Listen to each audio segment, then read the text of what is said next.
La prise des mesures durables pour stopper la pollution de l'air suite à l'émission des gaz autour de la mine de Moussonoï tient à cœur la ministre Marie-Nyangué Ndambo, dépêchée au Lualaba par le gouvernement central.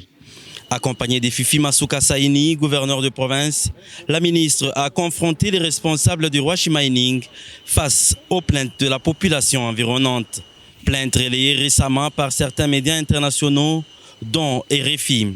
La population est vraiment à proximité du site d'exploitation. Et pour ces problèmes-là, Madame la gouverneure est en train de préparer des sites où on pourra délocaliser cette population pour qu'elle s'éloigne de cette zone d'exploitation. Deuxième constat, c'est qu'on s'est rendu compte qu'effectivement, il y a des problèmes de pollution de l'air. Et la société et nos techniciens vont y travailler pour régler définitivement ces problèmes-là.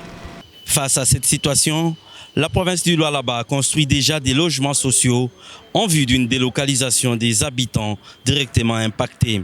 Nous ne pouvons pas avoir des gens pratiquement à l'enclos. Nous allons créer des zones tampons, c'est avec son autorisation. Pour que nous créions des zones tampons, ça favorise aussi à ce que la population puisse être épargnée par rapport à tout ce que nous avons. La professeure Marie-Nyangué Ndambo a souligné que le chef de l'État, Félix Tshisekedi, qui a envoyé son conseiller spécial en matière de l'environnement dans cette mission d'itinérance, tient aux meilleures conditions de vie des populations dans les zones minières. Mutanda Mining, à plus de 42 km de Kolwezi, n'a pas échappé à cette inspection. Les miniers réunis au sein de l'AFEC ont été appelés à mettre la main à la pâte dans cette dynamique de la protection de l'environnement.